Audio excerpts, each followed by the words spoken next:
Alors bonsoir à toutes et à tous, bienvenue pour cette reprise après Pessah. Donc ce premier cours, euh, il a été sponsorisé et il est dédié Leilou Nishmat pour l'élévation de l'âme de Gad Ben Melina Goumara, Kachem Elev Saneshama parmi les tzadikim d'Israël, et aussi pour le mariage Bezrat Hashem de Jérémy Rachamim Le Chant et de Anaïs Mazal Givli. Kajbourou, il les accompagne pour une choupa extraordinaire. Je me permets aussi de rajouter pour l'Einu Nishmat de mon père, Zichron Libracha, puisque c'est demain la Askara pour la 12e année. Donc, que aussi ce cours soit dédié aussi l'Einu Nishmato, Avram Shimon Ben Simcha. Voilà. Alors, vous savez que on est dans cette période du Homer qui a démarré le deuxième soir de Pessah. Et dans cette période-là, c'est une période de joie, puisqu'on se prépare pour recevoir la Torah. Et d'un autre côté, c'est aussi une période de deuil, puisque vous savez, on ne peut pas écouter de musique, on ne peut pas faire des mariages, d'accord, on ne peut pas se couper les cheveux. Donc toutes ces lois, en vérité, qui sont des lois de deuil. Et ces lois de deuil, elles ont été instituées, à la base, à cause d'un événement majeur qui s'est passé pendant cette période, qui est la mort des élèves de Rabbi Akiba. Rabbi Akiba, il avait 24 000 élèves. Et la Gemara nous raconte que, en fin de compte, ils sont morts pendant cette période-là, les 24 000 élèves, ce qui est une chose incroyablement grave, quand on sait aujourd'hui, quand il y a un rave important qui part, combien est-ce que ça choque la personne, les gens, et comment la communauté est touchée, et comment il y a une baisse de la Torah. Alors imaginez 24 000 élèves qui étaient dispersés dans tout Eretz Israël. D'accord? C'est un petit peu quand vous avez une autoroute qui est éclairée par des lampadaires. D'accord? Donc si tout le réseau autoroutier il est éclairé par des lampadaires, imaginez quand il y a une panne et tous les lampadaires ils s'éteignent d'un seul coup. D'accord? Donc ça fait une obscurité incroyable. Et qu'est-ce qu'elle dit la Gemara? Dans Yevamot Daf Merbet, Amoudbet, Amrou Shnaim Asar Elev Zugim Talmidim Ayulo li Rabbi Akiba. Rabbi Akiba avait 12 000 paires d'élèves. D'accord? C'est bizarre que la Gemara elle n'a pas dit 24 000, elle a dit 12 000 paires, 12 000 couples. D'accord? Mi-Givat Ad-Antripas. Donc elle le situe géographiquement depuis la ville de Givat jusqu'à la ville d'Antripas. Vekulam Metu Beperek Echad. Et tous sont morts pendant une certaine période. Pourquoi? L'Agma donne la raison. Elle dit Mipne Shelo Naagu Kavod Zelazé, parce qu'ils n'ont pas été respectueux l'un envers l'autre. Ils n'ont pas fait de Kavod, ils n'ont pas honoré l'un l'autre. Ve'aya Olam Shmam. L'Agma dit le monde était détruit. D'accord? Pourquoi? Chez Nishtakra Torah. Rachid dit parce que la Torah elle a été oubliée. Comment les gens ils vont faire maintenant? Si il n'y a pas des Talmidei Chachamim, il n'y a pas des érudits pour transmettre la vraie Torah, comment on va faire? Alors elle continue, elle dit Ad Sheba Rabbi Akiba etzel Rabotenu Sheba Darom, jusqu'à ce qu'il est venu Rabbi Akiba, chez nos maîtres qui sont dans le sud. Veshana Lahem, il leur a enseigné. C'était qui? Rabbi Meir. Donc Rabbi Meir, Rabbi Yehuda, Rabbi aussi, Rabbi Shimon, ve Rabbi Eliezer ben Shamoua. Donc c'était 5 élèves. Donc encore une fois, il a perdu 24 000 et là il en a 5. Vehem em emidu Torah otasha, et c'est eux qui ont maintenu la Torah et qui ont permis la perpétuité de la Torah. Point. Et après, elle rajoute Tana, il est enseigné dans la Braïta, Kulam metu bim Pesach ve'adatzeret, et tous sont morts entre Pessah et Shavuot. Donc ici, on a donné la période exacte qui correspond en vérité à la période du Homer. D'accord? Maintenant, c'est bizarre quand la Gemara, elle donne comme raison pourquoi est-ce qu'ils sont morts. Chez Lo Naagu Kavod Zelazé, ils n'ont pas été respectueux l'un envers l'autre. D'accord? Alors attention, déjà juste un avertissement avant la suite du cours, on n'est pas là pour faire du Lachon Hara sur les élèves de Rabbi Akiba. D'accord? Parce que nous, on n'est même pas la poussière de la poussière de la poussière de la poussière de la photocopie, d'accord, de ces hommes qui étaient des tzadikim extraordinaires. Mais il s'agit de tirer un enseignement, et après on verra comment est-ce que nous, on peut être concernés par cet enseignement. Parce que c'était des enseignants eux-mêmes, et donc même leur mort, même leurs erreurs, ils sont une forme d'enseignement. En tout cas, c'est marqué L'onagu kavod zelazé, donc ça a l'air d'être la raison, qu'ils n'ont pas fait de kavod, ils n'ont pas été respectueux l'un envers l'autre. Premièrement. Deuxièmement, on a dit, mais pourquoi est-ce que la Gemara, elle a dit 12 000 paires, d'accord, au lieu de dire 24 000, d'accord? Troisièmement, le Bnei Issachar, il fait remarquer que cette période-là, entre Pessah et Shavuot, en vérité, elle a 49 jours, puisqu'on compte les 49 jours du Homer, d'accord? Et que 49, le chiffre 49, c'est même tête. En vérité, c'est la même valeur numérique que les deux mots Lev Tov. Lev, Tov, le cœur, Tov, complet. Parce que Lev, ça fait 32, et Tov, ça fait... c'est bon, ouais. Et Tov, c'est 17. Et 32 et 17, ça fait 49. Ok. Donc ça, c'est un élément qu'il faut avoir en tête. Après, il y a un Midrash, dans Bereshit là-bas, qui dit comme ça. Amar Lahem Rabbi Akiba. Il leur a dit Rabbi Akiba à ses élèves, c'est-à-dire à ceux aux 5 là, qui ont survécu et qui vont prendre la suite. Banaï, mes enfants. Arishonim lo metu ela shaita enehem tsara. Elou les elou. Oui, les premiers sont morts parce que enehem tsara, c'est-à-dire leurs yeux étaient petits l'un envers l'autre. On va voir ce que ça veut dire. Tenu dartechem shelo ta'asu kema'asehem. Prenez à l'esprit, gardez à l'esprit de ne pas agir comme eux. Amdou mal'ou et à kol haaretz Torah. Levez-vous et remplissez toute la terre de Torah. D'accord? Maintenant, ça a l'air d'être ici maintenant que la raison pour laquelle ils sont morts, parce qu'ils avaient Enehem Tsara, ils avaient les petits yeux. On va voir qu'est-ce que ça veut dire. D'accord? Donc, pourquoi est-ce que ici le Midrash, il donne pas la même raison que la Gemara? La Gemara, il a dit, parce qu'ils n'ont pas fait du kavod l'un envers l'autre.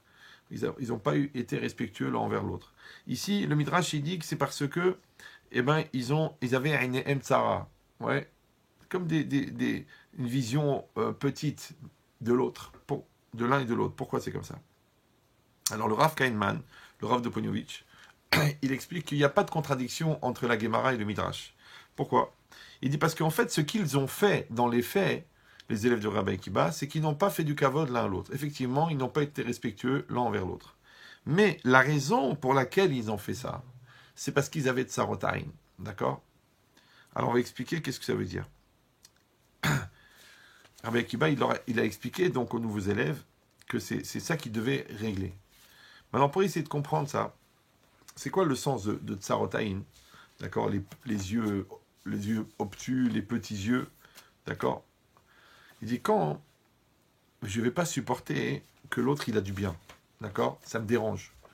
Ou alors j'ai l'impression que l'autre il prend ma part. Ou que l'autre il est en train de manger mon manger. Ou de me prendre mes clients. Ça s'appelle Aïn Tsara. Quelqu'un qui a un œil petit. D'accord? Alors, on va essayer d'aller un petit peu plus loin. Mais il y a un Rav Dessler, qu'on avait rapporté dans le cours sur l'Aïn Hara, sur le mauvais œil, qui explique que Yesh lev ra, veyesh Aïn Hara. Veyesh lev tov, veyesh Aïn tova. Il y a un bon œil, il y a un bon cœur, et il y a un bon œil. Et il y a un mauvais cœur, et il y a un mauvais œil.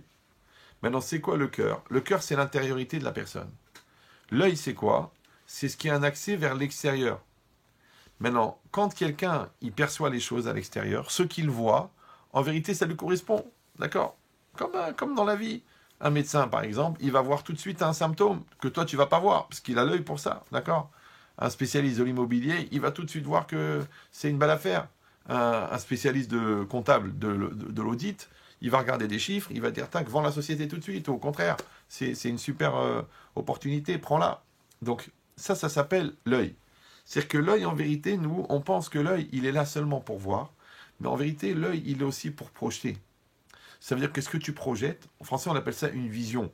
D'accord? Quelqu'un qui voit loin, quelqu'un qui développe, on appelle un visionnaire. Pourquoi on appelle un visionnaire? On doit l'appeler un créateur, on doit l'appeler un développeur. C'est quoi un visionnaire? Ça veut dire que l'œil, il sert comme pour projeter, d'accord? Comme quand tu regardes l'œil de l'objectif, du projecteur, l'image, elle est projetée sur le mur, et l'œil de l'objectif, c'est par là qu'elle passe la lumière pour aller sur le mur. Maintenant, si quelqu'un, il a un petit œil, ouais, ce qu'on appelle mesquine, parce que comme j'ai dit souvent, tous les ans, on fait les élections de Miss Univers et de Miss Monde, d'accord? Mais le jour où on va faire les élections de mesquines, il y aura beaucoup de candidats. Il y a des gens qui sont mesquines, c'est-à-dire ils voient petits, ils sont rapiapia, d'accord, ils sont radins, ils sont petits dans la tête, ils sont petits dans l'argent, ils sont petits dans l'ambition, ils sont petits dans l'autre, ils voient l'autre petit, parce qu'eux-mêmes ils sont petits. Ils n'ont pas de projet parce qu'ils sont petits. Il dit ça s'appelle Aïn Tsara. Par contre, Aïn Tova, ouais, pourquoi? Alors, il fallait dire Aïn Rechava, il fallait dire un œil large, parce que si tu dis un œil serré, c'est quelqu'un qui voit petit. C'est quoi Aïn Tova? Alors, Tov, ouais, on a expliqué déjà 1 million de fois que Tov, ça veut dire complet, dans le langage des Chachamim. D'accord? Mazal Tov, c'est quand le Mazal de l'homme et le Mazal de la femme, tant qu'il ne s'est pas rencontré, il est incomplet. Quand les deux ils se rencontrent, on dit Mazal Tov, ça veut dire le Mazal, il est complet. Adam Tov, c'est un homme complet. Donc ici, c'est pareil. Tov, ça veut dire complet. Ça veut dire que Ra, le mal, ça veut dire incomplet. Donc quelqu'un qui voit le côté incomplet, quelqu'un qui voit toujours le défaut, quelqu'un que quand tu lui donnes une solution, il voit un problème, il dit ça marchera pas, le magasin il est mal placé, ah t'as encore grossi, oh là là, tes yeux, tes cheveux ils sont pas jolis. Pourquoi tu regardes ce qui va pas? Essaye de regarder ce qui va. Ça c'est celui qui voit le bien, il s'appelle Aïn Tova. Celui qui voit le mal, il s'appelle Aïn Ra'a. Parce qu'il y a une différence entre Aïn Hara, d'accord, que ça on a compris, d'accord, le fléau comme ça, d'envoyer du mal chez les autres, d'accord, et que chacun il a peur, il n'a pas peur, bon il y en a qui y croient, il y en a qui y croient pas. Il y a un gars comme ça lui a demandé mais combien tu as d'enfants? Il a dit 5 garçons et 2 filles, pour te crever les yeux, d'accord. Donc ça veut dire que la personne, elle croit au Aïnara, mais on ne parle pas de ça. On ne parle pas maintenant du Aïnara, on parle de Aïn Ra'a. Ça veut dire quelqu'un qui a un œil qui voit petit, qui voit mauvais, qui voit le mal, qui voit le défaut. Pourquoi il y a des gens, ils sont toujours négatifs. Chaque fois que tu leur dis quelque chose, tu les emmènes en vacances, ah, il pleut, comme si tu pouvais acheter le ciel, d'accord. Tu achètes un cadeau, ah, mais c'est pas la couleur que je voulais, ah, elle est encore du négatif, d'accord. Donc pourquoi c'est comme ça? Il dit ça, ça veut dire que il y a le lève, c'est l'intériorité, et c'est ça ce qui est l'essence de l'être. Et ensuite, les yeux, c'est ce qui vont permettre de faire sortir ça vers l'extérieur. Maintenant, quelqu'un qui est complet à l'intérieur, quand il va projeter du complet. Quelqu'un qui est incomplet à l'intérieur, quand il va projeter de l'incomplet. Vous me suivez ou non? Pour ça qu'il y a toujours un rapport entre le lève et le aïn, le cœur et l'œil. Maintenant, pour essayer de comprendre ça, il y a une Mishnah dans Pirkei Avot, extraordinaire, au Perek Bet Mishnah Yud Bet. D'accord? Amar lahem Rabbi Yochanan ben Zakkai le Talmidav. Il a dit Rabbi Yochanan ben Zakkai à ses élèves. Tseu sortez et voyez, Ezoi derech yeshara sheidavek ba'adam. Sortez et voyez quel est le chemin droit, ouais, dans lequel un homme doit coller. Qu'est-ce que ça veut dire? Sortez, ça veut dire sortez de votre ville, sortez de vous-même. D'accord? Allez explorer, réfléchissez. C'est quoi le bon chemin dans la vie? C'est quoi la bonne perception de la réalité? C'est quoi le bon cheminement qu'un homme il doit avoir? On a expliqué déjà quelques dizaines de fois pour les redoublants qu'un derer, ouais, c'est une trajectoire virtuelle. Un chemin, c'est une trajectoire virtuelle. D'accord? C'est-à-dire que les éléments, ils existent, la maison, elle existe, le magasin, il existe, la rue, elle existe, mais le chemin, lui, il n'existe pas, parce que tu peux passer par là, tu peux passer par là, tu peux passer par là. De la même manière, c'est quoi le chemin? C'est la trajectoire d'une personne. Quelqu'un, il a son chemin, il a sa façon de se conduire, il a ses principes, il a son éducation, il a sa crainte de Dieu, il a son respect des autres, qui vont lui définir un certain chemin. Des choses qu'il arrive, des endroits où il n'arrive pas à aller. Il n'arrive pas à aller dans le mensonge, il n'arrive pas à aller dans la méchanceté. Le contraire, il y en a, ils n'arrivent pas à aller dans la gentillesse, ils n'arrivent pas à aller dans la vérité. Donc chacun, selon ses critères, son chemin, il va se tracer. Maintenant, il est venu Rabbi Yochanan, il a demandé à ses élèves, dites-moi, quel est le bon chemin dans lequel un homme il doit coller? Rabbi Eliezer, il a dit Aïn Tova, le bon œil. D'accord? On a expliqué qu'est-ce que ça veut dire. Ça veut dire que quelqu'un, il a cette vision positive. D'accord? Cette vision de Shlemut. Parce qu'on a dit toujours Tov, ça veut dire complet, Shalem. Donc quelqu'un, il voit le bien, quelqu'un, il voit le positif, quelqu'un, il voit le développement des choses, il voit l'amélioration. Rabbi Yoshua Omer, Chaver Tov, un bon ami. C'est quoi Chaver? Chaver, en hébreu, c'est un ami. Mais ça vient du mot chibour, les chaber. Les chaber, c'est quoi? C'est relié, d'accord? Donc, chaver, c'est celui qui est lié à toi. Quand tu es dans les bons moments, il est avec toi. Quand tu es dans les mauvais moments, il est avec toi. C'est ça, un chaver. Le contraire de chaver, parce que chaver, ça s'écrit chet, bet, resh. C'est quoi? C'est bet, resh, chet. C'est boréach, celui qui fuit. D'accord? Dès qu'il y a un problème, tac, il se casse. D'accord? Dès que tu as besoin de lui, il répond plus au téléphone. Il bloque ton numéro. D'accord? Dès que tu es triste, il fait la gueule, au lieu d'être solidaire. Donc c'est le contraire de Chaver. Donc c'est ça. Donc Chaver Tov, ça veut dire quoi? Ça veut dire un ami, un bon ami. Mais ça veut dire aussi, puisqu'on a dit que Tov, ça veut dire complet, ça veut dire un chaver tov, c'est aussi quelqu'un qui va te compléter. Compléter, ça veut dire que quand tu fais du bien, il va te dire Kol hakavod, bravo, je suis fier de toi. Mais quand tu fais des erreurs, écoute, puisqu'il t'aime, il va te dire, écoute, c'est pas bien ce que tu as fait. Et toi, tu vas accepter. Pourquoi? Parce qu'il sait qu'il vient pour te compléter. C'est ça tov, chaver tov. Après, Rabbi aussi, Omer, shachen tov, un bon voisin. Ouais. Ah, tu dis, écoute, le voisin, ça c'est compliqué, parce que quand tu achètes la maison, de chaque côté, il y a des gens qui habitent. D'accord? Maintenant, il y a des gens bien, il y a des tordus, il y a des fous. Tu dis, bon, écoute, c'est pas de ma faute, c'est pas mon problème. Le gars, chacun il fait ce qu'il veut chez soi.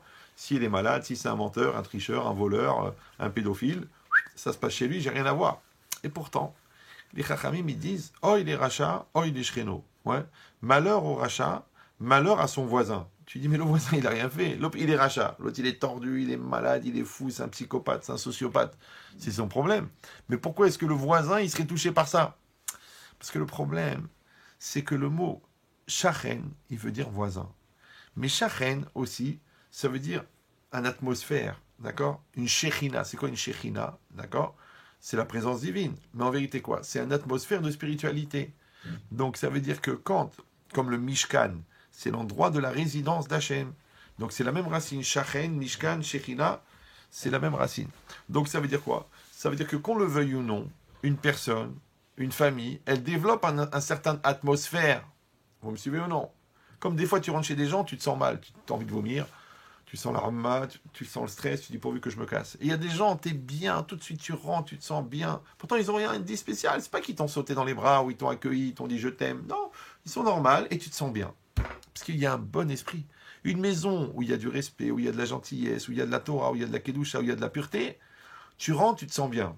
Évidemment, si toi-même, tu es quelqu'un de bien. Si tu es tordu, au contraire, quand tu rentres dans une maison de Torah, tu te sens mal. Tu dis, oh là là, j'ai envie de partir, je mets tout, vite, vite. Tu veux vite retourner dans une boîte de striptease parce que là, je suis dans mon élément, oh là là là. Ouais. Donc, celui qui est bien, il se sent bien dans le bien, il se sent mal dans le mal. Celui qui est mal, il se sent bien dans le mal, il se sent mal dans le bien. Ça le dérange. Ouais, parce qu'il dit, les religieux, le truc, les rabbins, là, ils cassent l'ambiance. Ouais. Pour ça qu'il y a des gens, quand ils veulent faire des grosses bêtises, d'accord, qui veulent se mettre tout nu en mettant la musique à fond et distribuer des petits cachets bleus, d'accord, parce que je vois qu'il y en a qui s'extasient, et bien qu'est-ce qu'ils font? Jamais ils invitent un rave. C'est très rare. C'est très rare que dans les grosses soirées, d'accord, bien arrosées, avec de la musique à fond et des filles qui font des bêtises, c'est très rare qu'ils invitent un rave. D'ailleurs, comment ça s'appelle ce genre de soirée? Vous savez pas? Rave party. C'est le rave party. C'est-à-dire qu'on a fait partir le rave. Bah oui, le rave il part parce qu'il casse l'ambiance. Lui il arrive, la Torah, la Kedusha, le sérieux. Je lui dis, ah non, on voulait délirer. Jennifer, rhabille-toi. D'accord? Tu casses l'ambiance. D'accord? Pourquoi? Parce que ça c'est une ambiance de Kedusha et ça c'est une ambiance de Touma. Ça c'est de l'impureté. Ça c'est de la folie, c'est du délire. Alors maintenant c'est quoi? Ici c'est pareil. Le shachen, d'accord? Le voisin, d'accord? C'est celui qui va développer. C'est celui qui va développer une certaine atmosphère. Donc ça veut dire quoi? Alors je donne toujours cet exemple parce qu'il est facile à comprendre. Attendez. Je vais les amortir parce qu'il y a des gens qui m'ont dit comment ça se fait qu'on voit des barreaux de chez vous.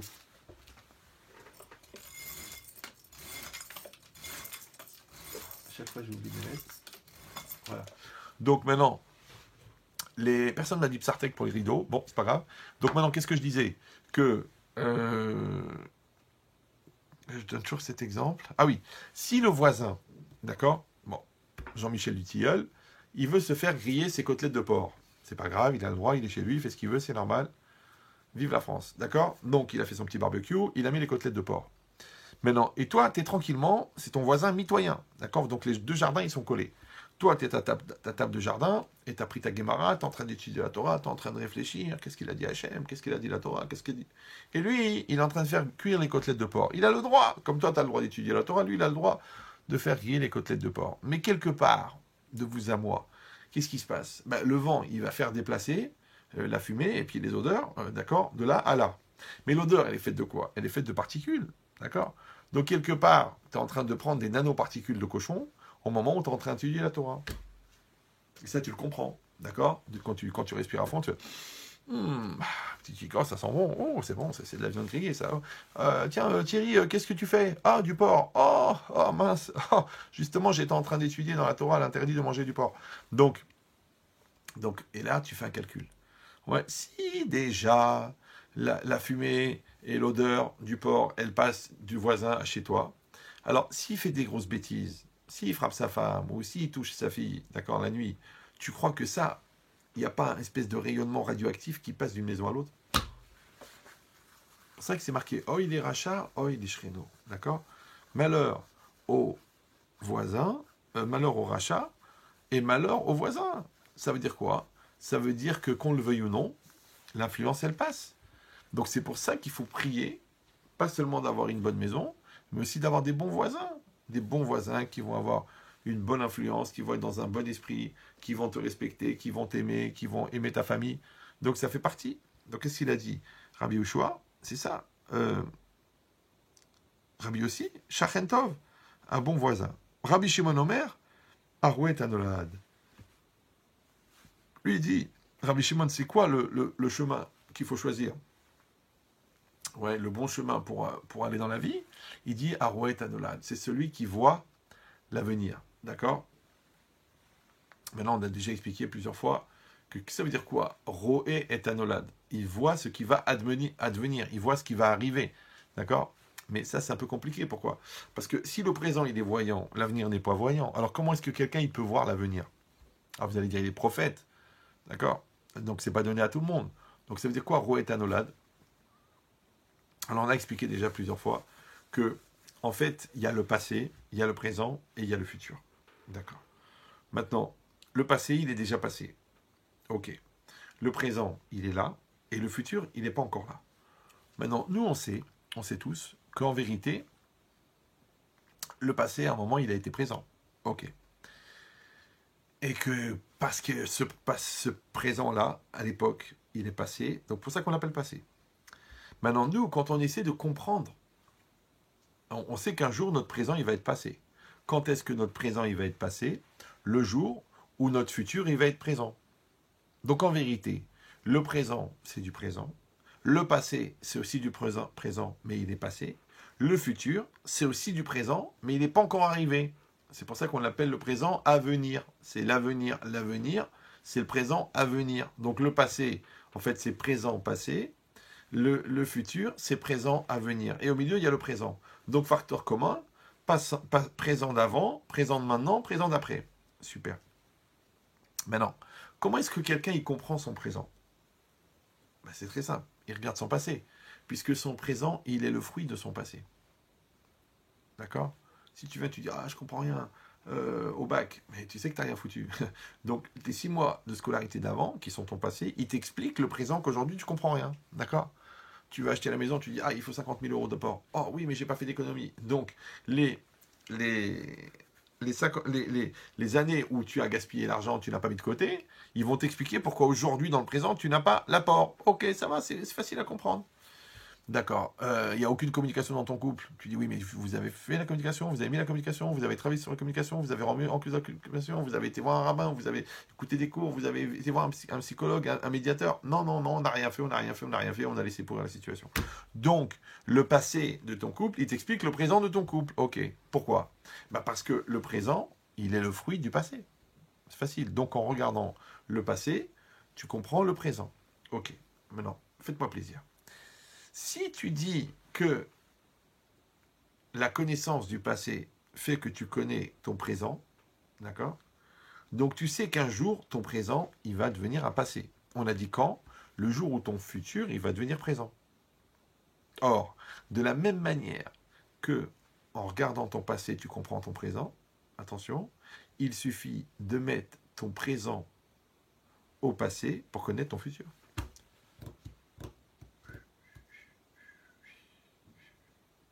C'est clair ou... Malheureusement, je parle à 3 téléphones et un ordinateur, donc j'ai du mal à avoir du retour. Mais est-ce que Franck, c'est clair? Franck, il peut me faire un signe? C'est bon? C'est clair. Bon, je continue. Donc, ça veut dire quoi? Ça veut dire, et c'est très très important, ça veut dire que, en vérité, ça a l'air d'un jeu de mots comme ça, genre il faut mettre ton présent au passé pour connaître ton futur. Mais on a dit, pourquoi est-ce que tu comprends ton présent en regardant ton passé? Ben, c'est très simple, parce qu'on a dit que ton présent, il est le fruit de ton passé. Donc le recul que tu as sur ton passé fait que tu comprends ton présent. Tu dis, ah, ouais, c'est comme ça. Ah là là, si j'avais su, ah là là, j'aurais dû réfléchir. Ah, maintenant je me rends compte de mes erreurs. Donc tu vois que tu comprends ton présent, ton erreur de maintenant, par rapport à ton passé. Que le contraire aussi, dans ta réussite, quand tu dis, ah, tu vois, j'ai été patient, ah, bah, au Hachem, les enfants, ils sont bien, ils ont confiance en eux. Ah, tu vois, j'ai mis de l'argent de côté, j'ai investi à l'époque, eh ben, bah, au Hachem, aujourd'hui, voilà, j'ai les trois studios, d'accord. Donc ça veut dire que, en regardant ton passé, tu comprends ton présent. Ok, alors elle a dit maintenant, comment on va faire pour mettre notre présent au passé? Alors il y a deux manières d'avoir du recul. Soit tu as du recul à l'horizontale, d'accord? Ça veut dire que tu vois les choses de loin, comme quand tu n'arrives pas à lire un papier à partir d'un certain âge, hop, tu recules le papier. Donc tu prends du recul. Maintenant il y a le recul horizontal et il y a le recul vertical. Le recul vertical, en français, ça s'appelle la projection. Ça veut dire que tu te mets au-dessus de ta situation et tu réfléchis. Au présent, au présent. Tu dis où j'en suis, qu'est-ce que j'ai fait, est-ce que c'est bien, est-ce que c'est pas bien, est-ce que c'est comme ça qu'il faut agir, est-ce que c'est pas comme ça qu'il faut agir. Donc en fait, tu fais de la projection. Donc du moment que tu prends une distance avec ton présent, d'accord, eh ben tu peux connaître ton futur. Pourquoi? Parce que imaginez, vous voulez faire un petit potager à la maison. Vous avez un petit bout de terrain, vous dites tiens, je veux un potager. Alors vous allez chez un marchand et vous dites bonjour, voilà, je voudrais faire des tomates, je voudrais faire des concombres, je voudrais faire des haricots, je voudrais faire des carottes. Le gars dit, il n'y a pas de problème. Il revient avec un tout petit sachet comme ça. Tu dis, attendez, monsieur, moi j'ai un champ qui fait 50 mètres carrés. Il dit, oui, oui, oui. Il ouvre, il dit, voilà, ça c'est des graines de carottes, ça c'est des graines de tomates, ça c'est des graines de concombres, ça c'est des graines de haricots. Il dit, mais monsieur, moi je veux pas des graines, moi je veux un champ. Il dit, ben, vous allez le faire, le champ. Et même sur le champ. D'accord? Donc ça veut dire, c'est quoi l'idée? C'est que ce que tu vois de fini, au départ, ça a démarré de quelque part. Quand ça a démarré l'état de graine. Comme ton fils, c'est une graine d'homme, d'accord? Comme ton couple, c'est une graine de couple. Comme ton business, c'est une graine de business. Maintenant, l'intelligence, c'est d'être capable, attention, de regarder dans ton présent les graines de ton futur. Vous me suivez ou non? C'est-à-dire que si dans ton présent, par exemple, si dans le présent de tes enfants, tu mets du stress, tu mets de la méchanceté, tu mets de la violence, ne viens pas me dire dans le futur pourquoi ils sont mal dans leur peau, pourquoi ils mentent, pourquoi ils font tout en cachette. Papa, t'as mis les graines, t'as planté la graine. Ouais. Si dans ton couple, tu donnes pas de respect, tu jettes la personne, tu l'insultes, à la limite tu la frappes. Après, ne viens pas me dire oui, elle m'aime pas, elle a aucun sentiment pour moi. J'étais malade, elle m'aime pas téléphoner pour me dire fois chez les mains. Mais elle prie pour que tu meurs depuis des années. Comment veux-tu qu'elle te fasse le caveau? Tu lui as pourri la vie. C'est que les gens ils se rendent pas compte qu'en fin de compte ils s'aiment. D'accord? Mais non, tu récoltes ce que tu sèmes. Maintenant, tu dis oui, mais je ne pouvais pas savoir, parce que c'était des graines. Eh ben, faut apprendre à analyser les graines. Deviens grainotier. Donc ça veut dire quoi? On a dit, Roet Anolad, celui qui voit l'avenir. L'avenir, tu ne peux pas le voir, c'est vrai. Mais tu peux voir les graines de l'avenir dans ton présent. Parce que là, tu mets du mensonge, là, tu mets de la bêtise, là, tu mets de la perversité, là, tu mets des choses tordues, même en cachette. Mais attention, Baba, tu es en train de planter des graines. Là, tu mets de la gentillesse, tu mets de l'amour, tu mets de l'investissement, tu mets de la communication, tu mets de la solidarité. C'est des graines, mais elles vont pousser. Et tu vas les trouver, tu vas trouver. C'est comme quand tu mets de l'argent de côté. Tu mets 10 euros, tu mets 100 euros, tu mets 1000 euros, 1000 euros, 1000 euros, 1000 euros, 100 euros, 200 euros, 50 euros, 30 euros. Ils sont là, Baba. Ils sont là. Ouais, mais toi, tu les as pas mis. À chaque fois, tu voulais. Ah, allez, je vais acheter le nouveau téléphone. Ah, je vais m'inscrire à la salle de sport. Je fais pas de sport, mais c'est pour frimer. D'accord. Après, je vais acheter une raquette de tennis, mais j'arrive pas à jouer. Bon, après, je vais louer un appartement plus cher. À la fin, il reste rien. Tu dis, après, ah, il y a une belle affaire là. Oh là là, tu veux quoi? Il y a un bel appartement. D'accord, à 400 000 euros, il coûte 1,2 million, mais il faut, c'est une veuve, elle veut se débarrasser, mais il faut 50 000. Allez, donne-moi 50 000, tu te rends compte, on va acheter un truc à 1 million d'euros ouais, avec 50 000. Et juste pour bloquer l'affaire, il faut 50 000. Je les ai pas. J'ai 22 euros. Dans mon CCP, j'ai 17,82 €. Tu dis, mais c'est dommage. 50 000 euros, c'est rien. Quel âge t'as? 50 ans. T'as 50 ans, t'as pas 50 000 euros. Ah, écoute, c'est pas facile. Ah, tu sais, tous les je vais au casino, je joue, je fume beaucoup, hop, hop, hop, ah, bah. Tout est parti. Il dit cette logique-là s'appelle Ro et Anolad. Alors moi je donne un exemple avec l'argent, mais c'est exactement pareil avec la Torah, c'est exactement pareil avec les enfants, c'est exactement pareil avec le couple. Comment est-ce que toi, tu es capable d'anticiper les choses? Ouais. Parce que les philosophes, ils disent que l'homme c'est le seul animal qui s'étonne. D'accord? Bon, la vérité, moi je pense pas qu'on fait partie des animaux, mais bon, chacun il verra ses ancêtres, où est-ce qu'il les place. Mais en vérité, l'idée c'est quoi? C'est que l'homme s'étonne. Tu sais pourquoi? Parce qu'il est dans le coma, parce qu'il dort, parce qu'il n'anticipe pas, parce qu'il ne réfléchit pas. Mais non, nous on dit le contraire. Ezeu Chacham, Aroet Anolad, qui c'est le sage, celui qui voit l'avenir. Donc c'est comme aux échecs, tu dois avoir toujours 3, 4, 5 coups d'avance. Dans le business, tu dois avoir 5, 6 coups d'avance. Et bien dans la vie, c'est pareil. D'accord? Tu dois avoir du crédit. Dans ton couple, tu dois avoir du crédit. C'est-à-dire que tu as fait de la gentillesse, tu as fait de la douceur, tu as fait de la finesse, tu as fait de l'amour, tu as fait de l'épanouissement. Ce qui fait que quand il va arriver une erreur, tu dis une erreur, ça s'annule dans une masse. D'accord? C'est comme si tu mets une pincée de sel et 3 kilos de sucre. Tu crois que tu vas le sentir? Non. Mais les gens, qu'est-ce qu'ils font? Ils mettent pas de sucre. Pas de sucre. Mais ils mettent du sel. Ah, ils mettent du sel. Ah, ils sont là. Ah là là, ils sont laxatifs au possible. D'accord? Ils te mettent une rhum, ils te mettent un stress. Tu dis un compliment? Non. Une gentillesse? Non. Un remerciement? Non. C'est pas mon style, c'est pas ma nature, c'est pas mon genre de dire c'est bien, de dire bravo. Mon père, il a jamais dit Chazak, il a jamais dit merci à ma mère, jamais. Bon, mais ta mère s'est pendue. C'est vrai, d'accord? Donc c'est quoi l'idée? C'est que la logique, ouais, c'est qu'une personne, elle crée son futur en créant son présent. Maintenant, à toi d'avoir l'intelligence de semer dans ton présent ce que tu veux récolter dans ton futur. Ça s'appelle Ezeu Chacham Arouet Anolad. Qui c'est le sage, celui qui voit l'avenir. Ça, c'est Rabbi Shimon. Et Rabbi Eliezer, il dit, Omer, Lev Tov, le bon cœur. Bon. Qu'est-ce qu'il leur dit, Rabbi Yochanan? Amar la M Rabbi Yochanan. Il a dit Rabbi Yochanan à ses élèves. Donc, je vous rappelle qu'il y en a un qui a dit Ain Tova, le bon œil, un qui a dit le bon ami, l'autre qui a dit le bon voisin, et l'autre il a dit Roet Anolad, celui qui voit l'avenir. Il est venu Rabbi Eliezer, il a dit Lev Tov, le bon cœur.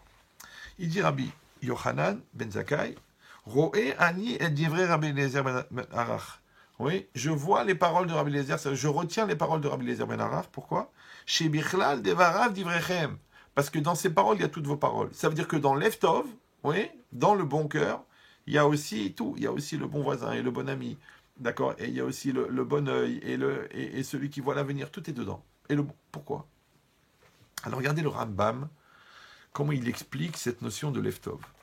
Le Rambam, donc, c'est Maïmonide, dans son commentaire sur la Mishnah. Regardez ce qu'il dit. Chez Zot et Ma'alat Tikkun Amidot. Parce que ça, en vérité, Leftov, c'est la qualité, c'est l'attribut de réparation des midot, de la construction des midot. Quelqu'un qui a des midot, c'est quoi les midot? Les midot, c'est les valeurs morales, c'est les qualités morales. C'est des gens qui ont cultivé leur jardin intérieur. Ils ont construit leur personne à l'intérieur. C'est ça les midot, d'accord? Donc quelqu'un qui sait se maîtriser, quelqu'un qui réfléchit, quelqu'un qui réfléchit avant de parler, qui maîtrise ses nerfs, c'est ça les midot. Il y a des gens, ils n'ont pas. D'accord? Ils sont épidermiques. D'accord? Genre tu touches, hop, il réagit. Hop, hop, hop. Il n'y a pas de recul. Il n'y a pas de réflexion. Il n'y a pas de décision. Il n'y a que des impulsions, des envies, des impulsions. Il a envie de bouffer, il bouffe. Il a envie de s'énerver, il s'énerve. Tu dis, oh, personne ne réfléchit chez toi. C'est quoi? Pourquoi? Parce qu'il aurait fallu qu'il y ait un Ani à l'intérieur, un moi, qui soit capable de dire à l'autre à l'extérieur, le moi de l'extérieur, hé, qu'est-ce que tu es en train de faire là? Mais si tu ne construis pas ce moi intérieur, et que ce moi intérieur à l'intérieur, ouais, il est faible, et il est soumis au mal qui est en toi, d'accord? Et quand le Ani, le moi, il est soumis au mal qui est en toi, ça s'appelle animal. Vous connaissez ce principe, ouais? Animal. D'accord? Donc ça veut dire que tu te conduis comme un animal. D'accord? Tu vois un repas, tu vois une femme toute nue, tu vois 1 million d'euros, tu te dis, attends, baba, oh, t'as un cerveau, t'as des valeurs, t'as des principes. Ok, elle est très jolie cette femme, mais toi t'es marié. Qu'est-ce que t'es en train de regarder là? Ouais. Et puis ça va, t'as à manger, et puis en plus t'as un taux de diabète et de cholestérol extraordinaire, donc peut-être qu'il faudra un peu te calmer là. Ah non, il faut kiffer la vie, allez, il faut kiffer le prévent. Et nous assistons à l'enterrement de Maurice. Ça veut dire que la personne à un moment ou à un autre, il faut que sa raison, elle soit plus importante que son corps. Elle soit plus intelligente que son corps. Elle soit prioritaire, même sur ses sentiments, même sur ses nerfs. Ouais, ça s'appelle les midot. Donc il dit quoi? Il dit que Leftov, ima'alat amidot. Regardez bien ce qu'il dit. Les filles chez Derotav, chez la dame, neviratan minalev. Parce que les pensées, les orientations de l'homme, elles proviennent du cœur. D'accord?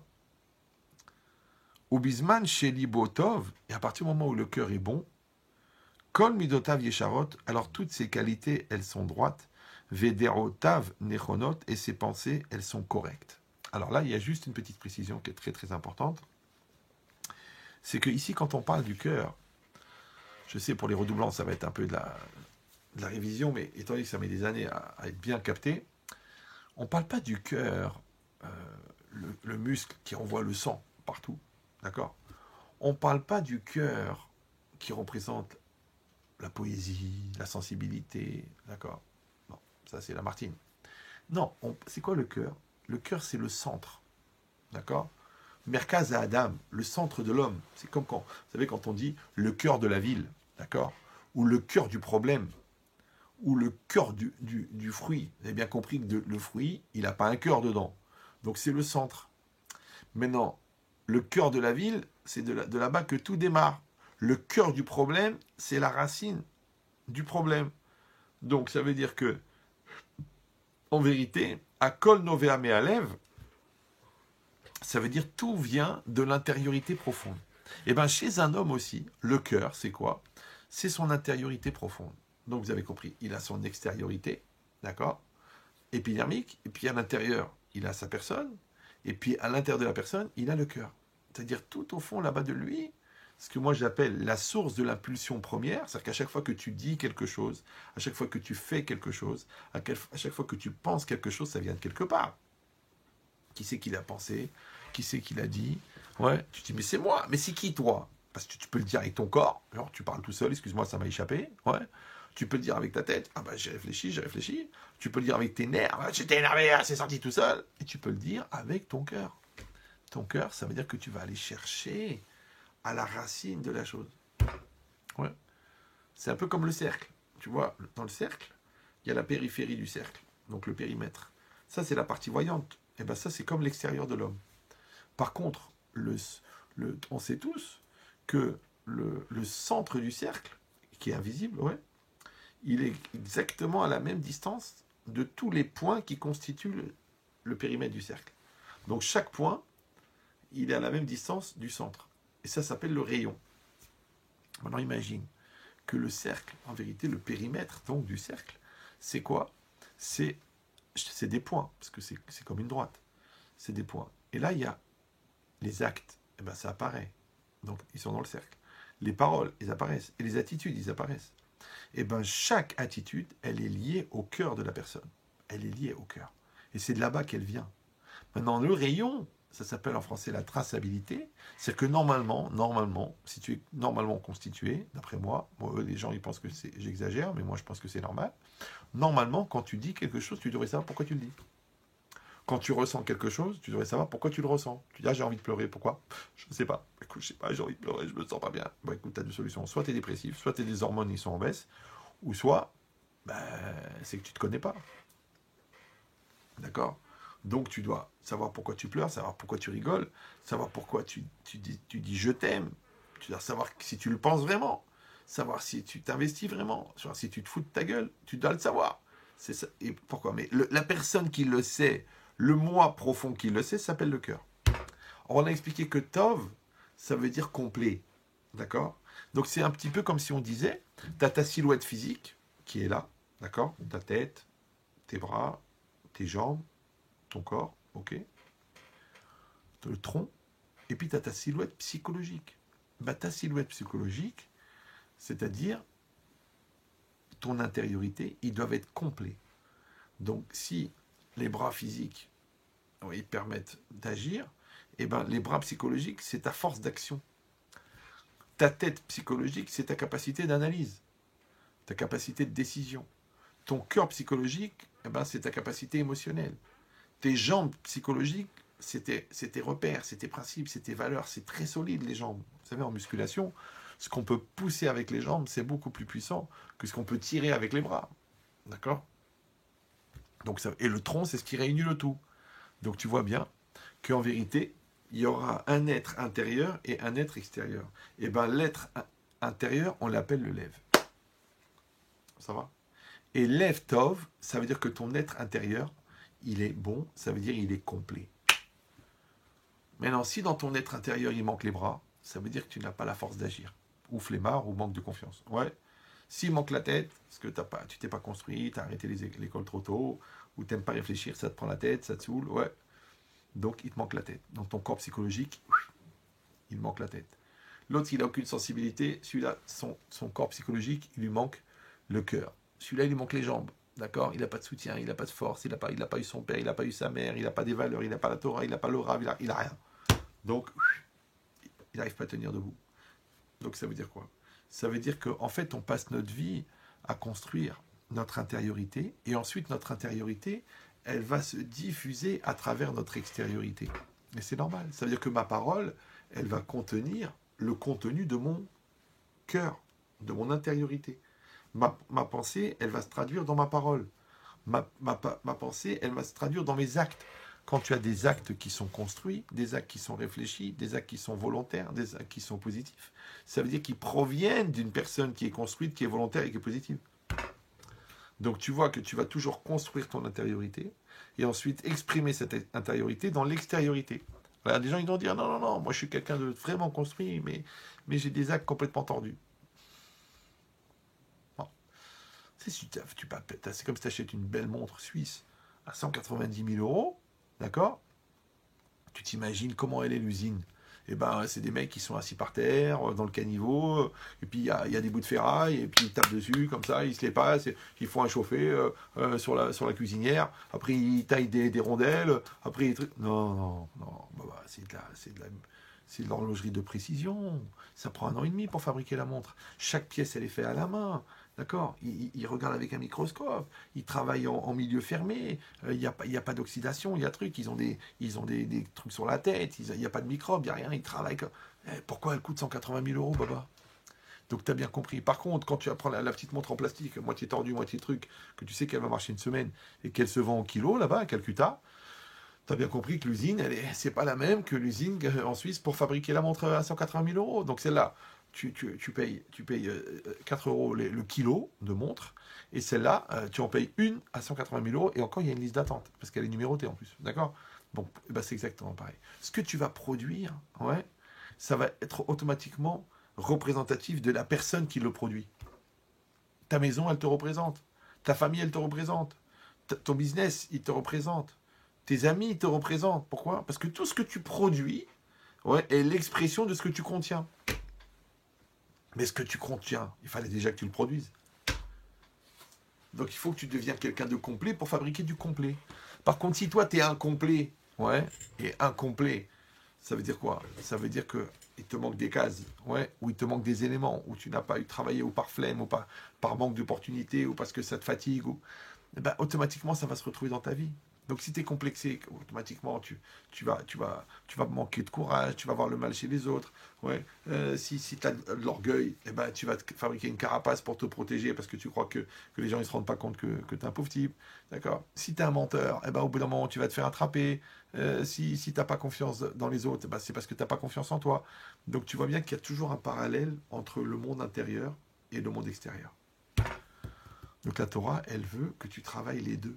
En même temps, tu construis ton intériorité, et ça s'appelle Lev Tov, et ensuite, tu appliques dans ton extériorité, ça s'appelle Maaseh Tov.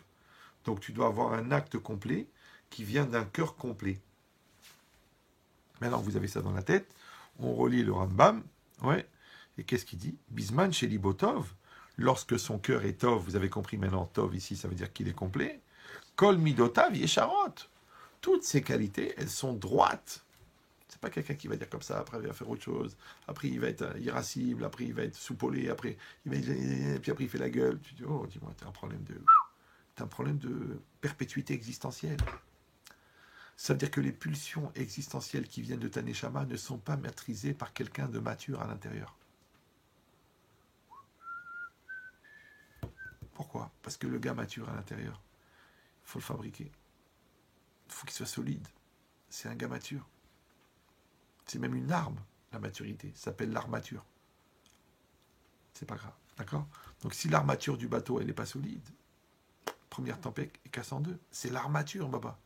Donc ton armature, d'accord, ta dimension mature, c'est ça qui te tient. Il dit Venimtsa samear bechelko.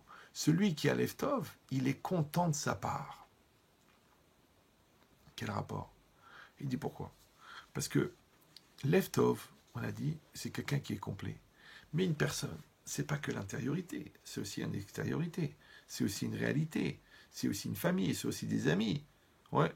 Donc, quand toi, tu es bien, ça veut dire que tu es aussi bien avec ta réalité.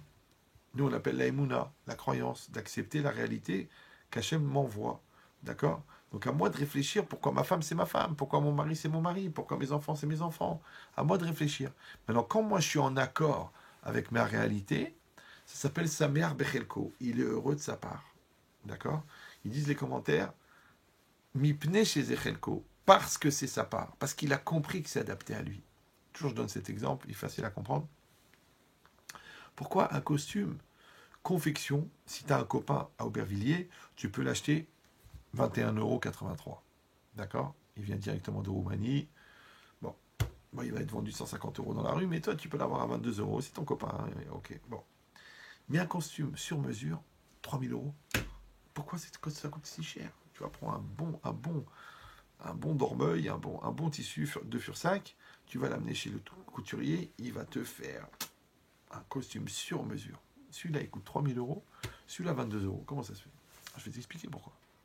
Parce que, tu vois, le costume, ouais, confection, le costume sur mesure, il prend les mesures, il te le fait exactement pour toi. Maintenant, tu as une épaule un petit peu plus basse que l'autre, tu as les hanches un peu larges, tu as les cuisses un petit peu épaisses. D'accord? Donc, il va te couper le costume exactement à ta taille. Ce qui fait que tous tes défauts ils disparaissent parce que le costume, il te va bien. Ok. Par contre, le costume sur mesure, baba, il n'y a pas, c'est ou du 48, ou du 50, ou du 52, ou du 54, ou du 56. Tu dis, oui, mais moi, je fais du 52,5, je fais du 54,5. Tu fais du 54,5. Alors, qu'est-ce qui se passe? Eh bien, les cuisses, elles frottent, parce qu'elles sont trop épaisses. Et puis, sur les côtés, les coutures, elles forcent. Alors, elles s'ouvrent un petit peu. Et puis, les épaules, elles se déforment. Parce que tu as les épaules pas assez larges pour bien tenir la veste. Alors, donc, ça s'écrase ici. Je dis, mais qu'est-ce que je vais faire? C'est mon corps. Ah c'est ça, 22 €. 22 €, c'est un costume. Confection. Ah, par contre, un costume sur mesure, il te tombe bien. Tu peux le garder 10 ans, 20 ans. Il ne bouge pas. C'est de la qualité. Tu as pris le bon tissu, il est coupé pour toi, il ne va jamais s'user. Ok, super. Alors, je pose la question la plus idiote du monde. Attention, c'est un peu violent. Ta vie, ton couple, tes enfants, ta famille, ta relation avec la réalité, avec la religion, avec Dieu. Écoute bien, ta vie. C'est un costume sur mesure ou c'est un costume confection?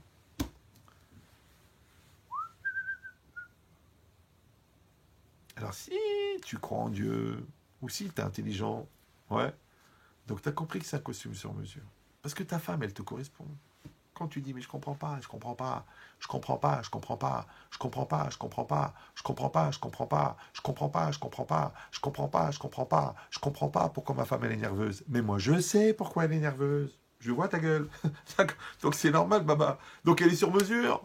C'est normal, elle est sur mesure. Tes enfants ils sont sur mesure. Ils te correspondent. Ouais. Pourquoi le menteur il rencontre une menteuse? C'est sur mesure. Ou alors il rencontre une femme qui ment jamais, il devient cinglé. C'est sur mesure. Toi, tu mens à tout le monde. Oh, tu dis, mais personne ne me fait confiance. Mais c'est sur mesure, baba. Tu triches, tu mens, tu fais des promesses, tu les tiens pas. C'est sur mesure. C'est que les gens ne comprennent pas.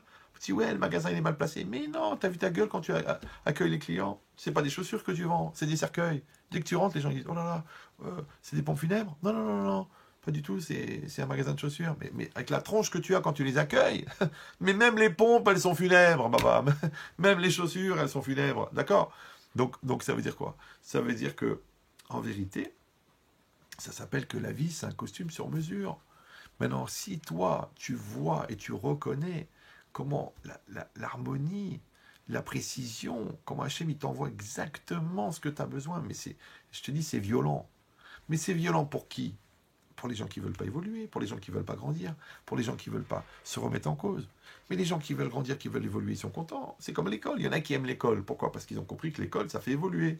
Mais il y a des gens qui n'aiment pas l'école. Pourquoi? Parce qu'ils pensent que l'école, c'est pour les embêter, c'est pour leur faire aller aux toilettes. Ben oui, parce que ça les saoule, et puis ils n'aiment pas les interros, ils n'aiment pas les stress, ils n'aiment pas les... Ouais, mais réfléchis, Baba. Si déjà le stress d'une interro, tu n'as pas envie de t'en occuper, comment tu vas faire avec le stress du loyer? Comment tu vas faire avec le stress du fournisseur? Comment tu vas faire avec le stress de la banque? Donc en vérité, toutes les qualités que tu as développées à l'école, c'est des qualités que tu vas utiliser dans la vie. Donc si tu as glandé à l'école, ça va être compliqué la vie. Tu dis oui, mais on peut se faire en autodidacte, hein, on peut se construire soi-même. Tu as raison, t'as raison, d'accord. Mais dis-moi, quelqu'un qui a fait un entraînement de Marines et qu'on envoie dans la jungle, et quelqu'un qui a grandi devant une PlayStation, tu crois combien de temps il va survivre dans la jungle par rapport aux Marines? Ben, c'est exactement pareil. L'école, c'est une préparation. Après, quand tu rentres dans la vie, ben, il y a l'école théorique, il y a l'école pratique, il y a l'école de l'expérience, il y a l'école de la Torah, il y a l'école des Midot. Plus tu travailles avant, plus c'est facile après. Moi, j'ai dit ça déjà. J'ai dit les paresseux devraient être des travailleurs. J'ai dit, mais je peux pas, je suis paresseux. Mais c'est dommage. Parce que quand tu es paresseux, tu fous rien. Comme tu fous rien, tu n'as pas de niveau, tu n'as pas de diplôme, d'accord. Donc comme tu n'as pas de diplôme, tu n'as pas de niveau, on ne peut pas te donner de responsabilité. Le niveau des salaires, il dépend de la responsabilité. Donc le mec qui a fait, par exemple, son bac, et puis qui a fait maths sup, maths spé, puis après qui a fait 4 ans de finance, maintenant il travaille à Londres, et puis il prend ses 50 000 euros par mois. Mais toi, Blainara, que tu as bien rigolé, tu as bien glandé, tu as bien joué au flipper pendant toute ta scolarité, maintenant, au Hachem, tu prends tes 763 euros ouais, en tant que technicien de surface. Blainara, qu'Hachem te protège. Ouais, comment tu vas faire après, plus tard, pour payer le mariage de tes enfants? Tu dis, bah, j'y avais pas pensé, j'étais jeune, j'étais un CON. Lui aussi, il avait le même âge que toi. Il y en a un, il est rentré pour grandir, et il y en a un, il est rentré pour se casser. C'est pareil, tu le rentres dans le mariage. Tu veux construire, tu veux évoluer, tu veux te remettre en cause, ça va aller, il n'y aura pas de problème de Shalom Bayit. Mais si toi, ça te saoule, ça te prend la tête, tu es obligé à cause de l'âge, parce que tes parents ils t'ont stressé, ou la fille parce qu'elle était tombée enceinte, et au fond, toi, tu as été à reculons, tu es rentré sous la roupa avec le flingue de la belle-mère dans le dos. Mais c'est sûr que ce mariage, il va être des nerfs, il va être du stress, il va être des engueulades. C'est normal, parce qu'au fond, tu voulais pas. Il y avait un proverbe de Goy, il disait le problème avec le mariage, c'est que les femmes sont faites pour être mariées et les hommes pour rester célibataires. Donc moi je comprends quand c'est pas une vision de Torah, c'est normal parce que le gars c'est un consommateur. Un consommateur, il consomme des produits, il consomme des prestations, après il consomme des personnes. Mais nous on n'est pas des consommateurs. Enfin j'espère. Ouais, on est des investisseurs. C'est le contraire du consommateur. C'est que tu investis. Donc tu investis dans ton couple, tu investis dans ta Torah, tu investis dans tes enfants, tu investis dans ton avenir. C'est investir, Baba, investir. Mais investir, c'est pas mettre de l'argent. Investir, c'est mettre le meilleur de toi-même. Donc si tu vas à reculons, tu mets pas le meilleur de toi-même. Si tu es marié avec celle-là, mais ta tête, elle est ailleurs, tu mets pas le meilleur de toi-même. Si tu compares toujours tes enfants avec les fils du voisin, ouais, tu dis ouais, mais oui, ils sont bien éduqués. Et regarde mes gosses, ils sont brels, mais ils sont bien éduqués, les gosses du voisin, parce que le voisin il s'en est occupé. Mais toi, tu n'avais pas le temps, tu étais occupé, soit tu travaillais trop, soit tu regardais la télé toute la journée, soit tu étais sur la PlayStation, soit tu as une religion spéciale. C'est une nouvelle religion qui vient d'apparaître, mais qui a beaucoup, beaucoup d'adhérents. Ça s'appelle Netflix, d'accord?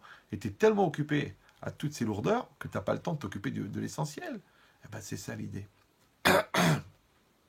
L'idée que la personne, quand elle voit comment la réalité, elle lui va bien, ça s'appelle Sameach Bechelko, heureux de sa part. Ouais. Pourquoi? Parce que toujours Rav Dessler, il explique que Simcha, c'est Shlemut. La joie, c'est la Shlemut. C'est-à-dire que quand quelqu'un atteint un résultat, donc il était incomplet, et puis il fait un effort, il devient complet, le fait de devenir complet procure de la joie. Donc en fait, c'est quoi la joie? Pour ceux qui veulent retenir la phrase, la prendre par cœur ou la tatouer dans le dos de leur mari, ouais, la joie, c'est la satisfaction d'être.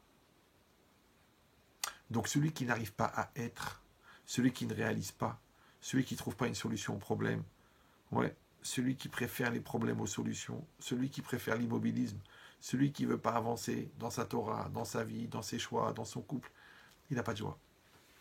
Après, il pourra toujours dire que c'est à cause de l'autre, qu'il est malheureux, que c'est à cause de la vie, que c'est à cause de la conjoncture.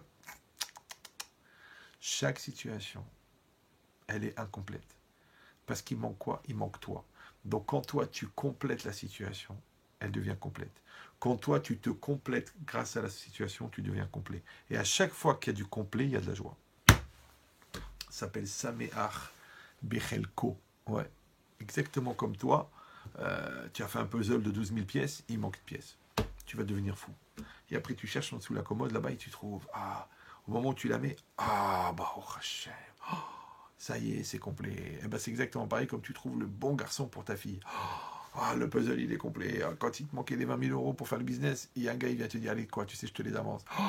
Le puzzle, il est complet. D'accord? Quand tu te casses la tête dans la guémarre et tu comprends pas, il te manque la réponse. Et il t'envoie la réponse, tu comprends la réponse. Le puzzle, il est complet. Donc, en fait, on passe notre vie à compléter des puzzles incomplets. Maintenant, il y a des gens, ça ne les dérange pas que ça soit incomplet. Pourquoi? Parce qu'il y a des gens, non seulement ils ne sont pas dérangés avec l'incohérence, mais ils sont même, c'est un peu bizarre ce que je vais vous dire, mais bon, je vous laisse le temps de réfléchir, ils sont même cohérents avec leurs incohérences. C'est-à-dire que non seulement qu'ils ne sont pas cohérents, donc ils sont incohérents, ouais. Mais quand tu leur dis, mais c'est incohérent ce que tu fais, je ne comprends pas, tu es marié avec elle, tu penses à l'autre, tu dragues l'autre, c'est incohérent. Elle t'explique, oui, mais tu comprends, j'ai beaucoup souffert et tout ça. Le mec, il est cohérent avec ses incohérences. Tu dis, mais tu parles d'honnêteté, tu sais, t'arrêtes pas de voler. Ouais, mais tu comprends, c'est la part d'un ça et tout ça. Donc le mec, il est cohérent avec son incohérence. Il dit, mais je comprends pas, tu manges cachère, qu'est-ce que tu fais dans ce restaurant? Ouais, mais tu comprends, je mange que du poisson. Tu manges que du poisson? Mais de qui je me fiche? mais Baba, ce poisson-là, on l'a fait cuire dans une poêle, oui. Juste avant, ils ont fait cuire du porc. Ouais, ils ont fait cuire du chien. Ils ont fait cuire du léopard. Ouais. Ils ont mis de la graisse du suif de khalaba pour faire cuire le poisson. Et toi, tu l'as mangé. Oh, j'ai pris une petite salade pour une petite salade. Qu'est-ce que t'as mangé? Une salade. Ah, t'as pris une salade. Ok. Tu sais que dans la Torah, c'est interdit de manger les moucherons, les petits vers, tout ce qu'il peut y avoir dans la salade. Oui, oui, je sais, oui. D'accord. Tu sais combien ça coûte comme Avera? Alors, quand tu manges 30 grammes de cochon, tu fais une Avera. Ok, une faute. Mais quand tu manges un insecte dans une salade, c'est comme si tu manges 5 morceaux de cochon. Je ne sais pas si vous me suivez. Donc, c'est comme si tu manges 150 grammes de cochon par moucheron. Donc, si il y avait 10 moucherons dans ta salade, tu as mangé 1,5 kg de cochon. Tu dis, mais je ne savais pas. Même les goïms, ils savent que nul n'est censé ignorer la loi. Et toi, tu nous dis, je ne savais pas. Mais où t'as grandi, toi? En Picardie? Où ça? En Corrèze? Non, non, à Sarcelles. À Sarcelles, à Marseille, à Lyon. Il n'y a pas d'école, il n'y a pas de Talmud Torah, il n'y avait pas de judaïsme, il n'y avait pas d'internet, il n'y avait pas de rabbin, il n'y avait rien. Ah non, non, non, non. La bouteille, c'est pas chou. Donc une personne, Samear Bechelko, vous avez compris, elle est contente de sa part. Parce elle va bien avec sa réalité. Après, on continue. Ou mitraber imatovim. Celui qui a l'eftov, celui qui a le cœur complet, celui que son intériorité est complète, mitraber, il va se relier, raver, ouais, imatovim, avec des gens qui eux-mêmes sont bien, c'est-à-dire avec des gens complets. C'est que les gens complets, ils se sentent bien avec les gens qui sont complets. Les gens incomplets, ouais, ils se sentent bien avec les gens incomplets. C'est pour ça que les gens de la mafia, ils sont bien avec les gens de la mafia. Les gens honnêtes, ils sont bien avec les gens honnêtes. Les gens malhonnêtes, ils sont bien avec les gens malhonnêtes. Les gens religieux, les gens pas religieux, les intellos. Pourquoi les gens, ils se regroupent par ressemblance? Ben, c'est pareil. Si quelqu'un, il sait qu'il a plein de défauts, il va pas se mettre avec des gens qui sont parfaits, parce que il va se sentir qu'il fait tâche. Puis il va avoir peur de prendre des remarques. D'accord? Il dit, mais non, celui qui est complet, il veut rencontrer des gens complets. Celui qui est sincère, il veut rencontrer des gens sincères. Parce que celui qui est sincère, il cherche la vérité, donc il ne va pas supporter l'hypocrisie. Mais celui qui est hypocrite, ouais, donc il est toujours dans le compromis, il ne va pas supporter la vérité. Parce que la vérité, ça le remet en cause dans son compromis. Donc il cherche aussi des gens qui ont des compromis. Et les compromis, comme tout le monde le sait, tient ses promesses, puisqu'il est promis. C'est pas grave. Il dit, Ve'eno chafetz ela bedavar, sheyeshbo to'elet. Et celui qui a l'eftov, ouais, il ne désire qu'une chose qui a une to'elet, c'est-à-dire qui a qui apporte une amélioration. Vélo FCD et pas de gaspillage. Sur celui qui est complet, il ne supporte pas le gaspillage. Alors s'il ne supporte pas de gaspiller l'argent, s'il ne supporte pas de gaspiller le manger, alors il ne supporte pas non plus de gaspiller le temps, donc il ne supporte pas non plus de gaspiller le couple, il ne supporte pas de gaspiller les neshamot, de gaspiller les enfants, de gaspiller la vie, donc il ne va pas supporter les avérotes, et la touma, et la pourriture, et le mensonge, et la violence, parce que c'est que du gaspillage. Moi je vois des gens qui divorcent, la vérité, quand tu les prends séparément, ils sont extraordinaires. Et ensemble, c'est le feu, c'est les engueulades, c'est les nerfs, parce qu'il n'y a pas de travail, parce qu'il n'y a pas de construction. Je leur dis, mais c'est du gaspillage, c'est du gaspillage, c'est dommage. C'est vraiment dommage. C'est comme si tu as une lampe. Vous savez, les lampes torches. Ouais. Ben, tu as les piles. Il y a 3 piles qui sont là. Et puis il y a une ampoule. Les piles, elles sont magnifiques. Elles sont puissantes. Elles sont chargées à bloc. L'ampoule, elle est magnifique. Ah, tu l'allumes. Au xénon, là, une lumière de malade. Mais entre les deux, entre les piles et l'ampoule, il y a un tout petit morceau de métal comme ça. Un petit truc, rien du tout, qui fait le contact. Il n'y a pas ça. Tu vois les deux là séparément, ce monsieur et cette madame, ils sont extraordinaires. Elle avec le monde entier, extraordinaire. Lui avec le monde entier, extraordinaire. Mais les deux ensemble, le feu. La mort, la guerre. Pourquoi? Parce qu'il manque le petit travail, il manque l'adaptateur. L'adaptateur, c'est Shalom Bayit. L'adaptateur, c'est les efforts. L'adaptateur, c'est l'amour. L'adaptateur, c'est le respect. Et il manque l'adaptateur. Qu'est-ce que tu veux faire? Tu as le téléphone, il y a le courant, tu n'as pas l'adaptateur. Tu t'énerves, tu cries, tu vois quoi? Tu vas enfoncer ton iPhone dans la prise pour qu'il se charge. Il ne va pas charger. Il faut le câble, là-bas. Il faut l'adaptateur. C'est l'Amérique ici. Il faut l'adaptateur. Mais j'ai pas l'adaptateur. Tu crèves. Donc c'est à toi de fabriquer l'adaptateur. Et ben tu t'adaptes avec ta femme, tu t'adaptes avec tes enfants, tu t'adaptes avec ta situation, tu t'adaptes avec ta santé, tu t'adaptes avec la maladie, tu t'adaptes avec le deuil. On passe notre vie à s'adapter. C'est d'ailleurs pour ça qu'en philosophie, l'intelligence, c'est la capacité d'adaptation. Donc vous avez compris, l'incapacité à s'adapter, c'est le contraire de l'intelligence. Donc je vous laisse mettre un mot sur ce phénomène. Donc ça, c'était le Rambam. Regardez le Rabbeinu Yona, comment il explique. Niré les Faresh, il semble qu'il faille expliquer. Qui Leftov, que Leftov, Ratzalomar Midat Aratson, c'est la qualité de volonté. Alors attention. Le mot Ratson, il veut dire volonté. Ok. Mais le mot Ratson, il veut dire aussi agrément, agréé. Par exemple, quand on dit en français, en hébreu, Ratson, Ratson, que ce soit sa volonté. En français, on dit veuillez agréer. D'accord? Donc, c'est quoi l'agrément? L'agrément, c'est que j'espère que l'autre, il va avoir la volonté d'accepter ce que je lui donne. Comme dans la prière. Ouais. On dit dans le Shabbat, on demande à Hachem ratson, accepte, agrée notre Shabbat. On demande à Hachem d'agréer notre repos. On va lui offrir le repos du Shabbat. On lui dit voilà, je ne travaille pas, je ne vais pas au magasin, je te donne mon Shabbat. Voilà, je te demande d'agréer, d'accepter mon repos. Donc, vous avez compris que Ratson, en vérité, c'est quoi? C'est agréer, c'est accepter. Donc, c'est automatiquement, ça veut dire c'est concilier, c'est trouver la solution, c'est être en paix, c'est être en harmonie, c'est faire le bien. Il dit ça, il dit c'est Midat Ratson. Vezeu à Savlan, c'est ça ce qu'on appelle le Savlan, le patient.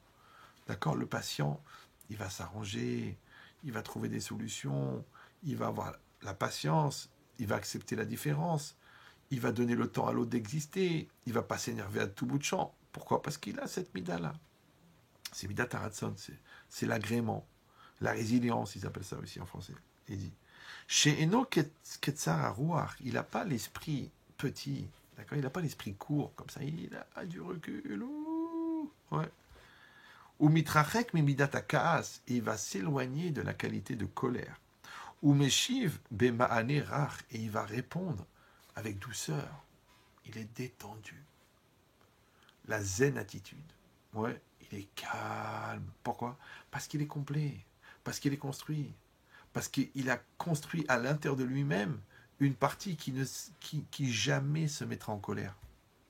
Mais celui qui n'a pas construit à l'intérieur, soit parce qu'il est vide, soit parce qu'il a son Yetzara dedans, soit parce que son moi, il n'est pas développé. Donc qu'est-ce qu'il lui reste? Il lui reste l'explosion. Et c'est ça la colère. La colère, c'est quoi? La colère, c'est une masse d'énergie non contrôlée qui sort de toi.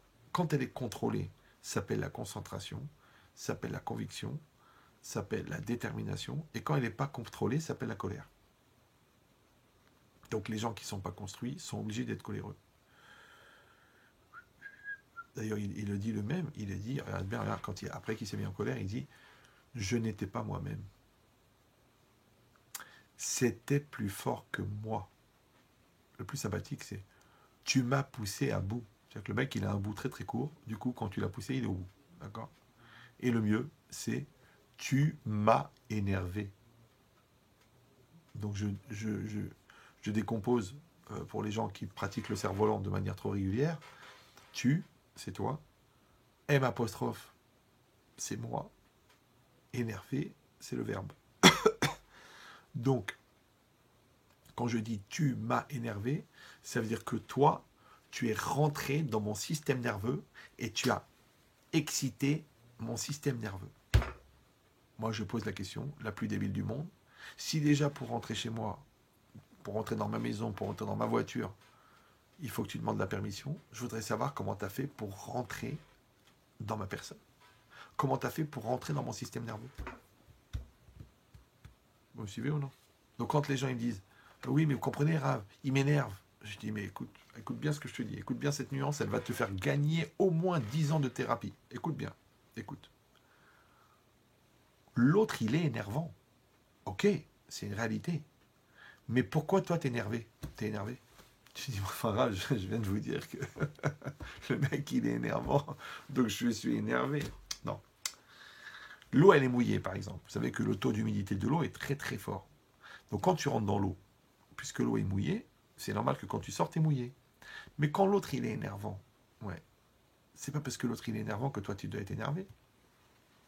Tu dis, mais il me travaille les nerfs. Il me détruit, il me bouffe les nerfs. Il te bouffe les nerfs parce qu'il rentre à l'intérieur. Mais s'il rentre à l'intérieur, ça veut dire qu'il n'y a pas de système de protection. Or, je te signale que le système nerveux, il est dans la moelle épinière. Autour de la moelle épinière, il y a la colonne, il y a les vertèbres, il y a le squelette. Autour du squelette, il y a les chairs, il y a les muscles. Et autour, il y a la peau. Donc le gars, pour arriver au système nerveux, il a dû dépasser la peau, il a dû dépasser la chair, il a dû dépasser le squelette pour arriver au système nerveux. Alors, je te rappelle que la peau, c'est quoi? C'est la dignité. D'accord? La chair et les muscles, c'est les midotes, les qualités morales. Le squelette, c'est sa structure mentale, ta force d'affirmation, ta maîtrise, ta raison. Et après, il y a les nerfs. Tu peux m'expliquer comment le mec de l'extérieur, il rentre dans mes nerfs? Mais qui a dit que j'ai dit de rentrer, moi? Qui je l'ai permis de rentrer? Donc en vérité, la question, c'est pas que tu m'énerves, c'est que moi, attention, je me sers de toi pour m'énerver. Je ne sais pas si vous comprenez la différence. En fait, c'est la différence qu'il y a entre une raison et un prétexte. Moi, je dis, mais pourquoi tu t'es énervé? Ah ben, j'ai des bonnes raisons. Ah bon? Tu peux me les donner, les raisons? Non, j'ai pas envie de donner. Pourquoi? Tu sais pourquoi? Parce que c'est des lourdeurs. Parce que si tes raisons ne sont pas raisonnables, c'est que c'est des prétextes. Donc peut-être que tu étais intéressé à te mettre en colère, mais il te manquait une raison. Quand tu dis, ben, je vais me servir de l'autre en tant que raison. Maintenant, quand la raison elle vient de l'autre, ça s'appelle un prétexte. Puisque la raison, c'est le raisonnement, et c'est le raisonnable. Donc si ça ne vient pas de ta raison, c'est que ça vient de l'autre. Alors, si ça ne te dérange pas d'être télécommandé par l'autre, si ça ne te dérange pas d'être manipulé par l'autre, parce que moi j'adore ça quand les gens me disent, vous savez, attention, c'est quelqu'un de très manipulateur. Je dis, oui, mais si l'autre il est manipulateur, ça veut dire quoi? Ça veut dire que moi je suis manipulable? Pas forcément. L'autre il est manipulateur, l'autre il est prestidigitateur, l'autre il est acupuncteur, et moi je décide s'il me met une piqûre ou non, s'il me touche ou non, s'il me parle ou non, s'il m'influence ou non, c'est moi qui décide. Toute la vie c'est comme ça. Donc, quand il a dit que celui qui a leftov, celui qui est complet, celui qui est construit, c'est lui qui est le savlan, c'est lui qui est le patient, donc il va s'éloigner automatiquement de la colère et il va toujours répondre de manière détendue. Avkiya sous l'odavara, même quand on va lui faire du mal, il va le supporter. Ve'en marbefi, où il n'y a pas l'amertume dans sa bouche. C'est les gens qui sont amers. Ouais, les barres, c'est trop dur. c'est trop difficile. Et de toute façon, la vie, elle est moche. Et t'es moche. Et t'es grosse. Tu sais pourquoi ils ont de l'amertume dans la bouche? Parce que c'est ce qui sent mauvais. C'est ce qui a pourri. D'accord? Donc quand ce qui sort par le bas, les déchets, ça sent mauvais. Parce qu'il n'y a plus rien dedans. Donc quand ça sent mauvais par le haut, pouf, va te laver la bouche. Va te laver les dents. Dis des bonnes paroles. Dis des paroles douces. Pourquoi tu sors des paroles négatives? Tu sais pourquoi? Parce que tu es négatif. Les psychiatres, ils disent mieux encore. Ils disent tu projettes la mort que tu contiens. On a tous des hauts et des bas. D'accord? Maintenant, tu as une angoisse, tu as une rama. T'as une rama, t'es pas bien, tu sais ce que tu fais, tu vas dans un endroit et puis tu pleures un bon coup, ou tu fais une séance de punching ball, ou tu vomis et après tu reviens. Non, qu'est-ce que tu fais toi? Au lieu de vomir un bon coup, tu micro-vomis toi. Tu nano-vomis pendant 2 ans. Ah, je suis pas bien, j'arrive pas. Je peux m'en sortir, c'est trop dur. Tu dis, écoute chérie, si t'es pas bien, va vomir. Non, j'ai mal au ventre, et vous me pourrissez la vie, et j'en ai marre de cette vie. Mais on a tous mal au ventre. Des fois, tu as mangé quelque chose qui n'est pas bon, des fois, tu as supporté quelque chose, des fois, tu as eu un examen, des fois, tu as une épreuve. Va aux toilettes. Va aux toilettes. Va aux toilettes, va au confessionnal, appelle le rabbin, va voir ton psy. Va vomir. Tu dis non, je vomis pas. Je vomis sur ta tronche, doucement, doucement, petit peu. Je te vomis sur la tronche. Pourquoi? Parce que c'est comme ça que tu arrives à légitimer ton statut de victime. Tu dis, mais qui a dit que les autres, ils doivent supporter? Rapotaille, on a créé les toilettes, on a créé les salles de bain. Les endroits où tu te débarrasses de tes crasses, n'invite pas les gens que tu aimes. Tu vas à la salle de bain, tu te débarrasses de ta crasse. Tu vas chez le psy, tu te débarrasses de ta crasse. Tu appelles le rave, tu te débarrasses de ta crasse. Mais ne prends pas les gens que tu aimes pour être les supports de ta crasse, parce qu'on a tous des crasses. On a tous du etc. On a tous des mauvaises idées, on a tous... Eh bien, il faut les gérer. Chacun, il gère sa crasse. C'est tout. Va prendre une douche. Ouais. Maintenant, si c'est comme ça, donc qu'est-ce qu'on a compris ici? On a compris que l'Eftov, c'est cette personne qui a créé cette intériorité, qui a fabriqué cette personnalité, qui a accepté la réalité qui est la sienne, qui est en équilibre avec les choses, qui est en équilibre avec les autres, qui optimise chaque situation, qui grandit avec la situation, qui se développe avec la situation. C'est ça l'Eftov. C'est pour ça que Rabbi Yochanan ben Zakkai, il a dit, ce qu'il a dit Rabbi Eliezer ben Arach, ça inclut tous les autres. Évidemment, vous avez compris, parce que maintenant, celui qui construit à l'intérieur, donc automatiquement, il a Ain Tova, il a une vision positive et constructive de l'extérieur, parce qu'il projette ce qu'il a construit à l'extérieur. Il a Shachen Tov, parce que les gens construits, ils rencontrent des gens construits, ils évoluent avec des gens positifs, d'accord? On a dit, il est roi étanolat, c'est normal, parce que comment il fait pour se déplacer, pour maintenir sa qualité? Parce que tout le temps, il anticipe et il se met en situation 2. Donc il a développé cette qualité de l'Eftov, d'accord? Alors si c'est ça, il faut comprendre que tout ça, j'ai dit, ce que j'ai développé maintenant, c'est par rapport à la personne elle-même. Mais le problème, c'est que Hachem, il nous a mis dans le monde, avec d'autres personnes, qui ont d'autres personnalités, qui ont d'autres approches, qui ont d'autres neshamot, qui ont d'autres visions. Et il a dit, Ve'afta l'ereacha kamocha, tu aimeras ton prochain comme toi-même. On a expliqué déjà 1 million de fois que Ahava, c'est quoi l'amour? C'est la même valeur numérique que Echad. Echad, c'est 1. Donc, que pour te compléter toi-même, tu as besoin de l'autre. Donc Hachem, il va faire rencontrer des gens qui ont besoin d'apprendre les uns des autres. Donc toi, tu vas apprendre. Donc le nerveux, il t'apprend le calme. Le calme, il t'apprend le nerveux. D'accord? Celui qui a des problèmes, il t'aide à trouver des solutions. Donc il te rend intelligent. D'accord? Celui qui te pose une question, il t'aide à réfléchir. Donc il te rend aussi intelligent. Celui qui est pauvre, eh ben, il t'apprend la générosité parce qu'il te donne l'occasion de donner. Donc en fin de compte, ces rapports entre le riche, le pauvre, l'intelligent, le pas intelligent, le triste, le joyeux, le chacham, le moins chacham, ils font que le monde il se développe. Donc tu as besoin de l'autre. Mais ça, pour comprendre ça, il faut accepter que l'autre, il vient pour te compléter. Il faut accepter que l'autre, il est là pour t'aider à grandir. Pourquoi? Parce qu'on n'a pas la même neshama, chacun. On n'a pas non plus le même da'at, on n'a pas la même conscience, on n'a pas la même perception, on n'a pas la même intelligence, on n'a pas la même sensibilité. Donc ça veut dire que ce que moi je perçois, toi tu ne le perçois pas. Et ce que toi tu perçois, moi je ne le perçois pas. Donc ça veut dire que dans chaque chose, ouais, pour ça on dit Eze ou Chacham aussi, Alomed Mikoladam, qui est le sage, celui qui apprend de tout homme. D'accord? Maintenant, peut-être la logique, tu peux la prendre de celui-là, et peut-être la retenue, tu peux la prendre de celui-là, et la finesse, tu peux la prendre de celui-là, et c'est pas grave. C'est pas grave. Maintenant, le problème, c'est que pour pouvoir apprendre de l'autre, ouais, il faut créer ce lien-là. Maintenant, c'est quoi le lien? Le lien, c'est que, comme on a expliqué plusieurs fois, que c'est quoi le kavod? C'est quoi le respect? Le respect, c'est le droit d'exister que je donne à l'autre. D'accord? Par exemple, là, je parle, vous me respectez, ça me fait plaisir. Bon, vous n'avez pas tellement la parole non plus, mais bon. Mais ça veut dire quoi? Vous êtes intéressé à ce que je parle. Vous êtes intéressé à ce que je dise quelque chose. Donc vous me respectez. Donc moi, qu'est-ce que je fais? Comme vous me respectez, j'existe. Donc le respect, c'est le droit d'exister. Un homme, il va respecter sa femme. Sa femme va exister. La femme, elle va respecter son mari. Le mari va exister.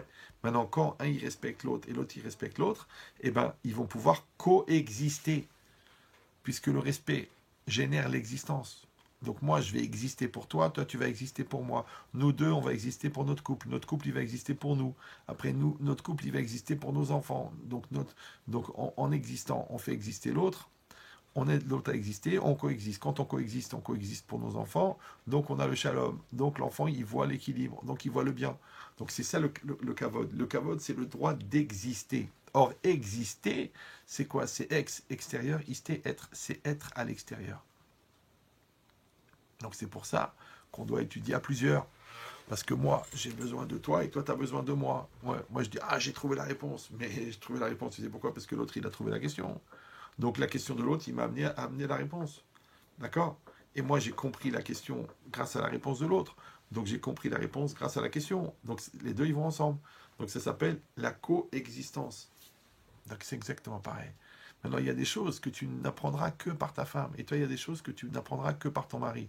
C'est pour ça que c'est important de se marier de sexes différents. Parce qu'il y a des choses au féminin que tu ne peux pas trouver dans le masculin. Et des choses au masculin que tu ne veux pas trouver dans le féminin. Donc, on a besoin d'être un homme et une femme pour apprendre l'un de l'autre.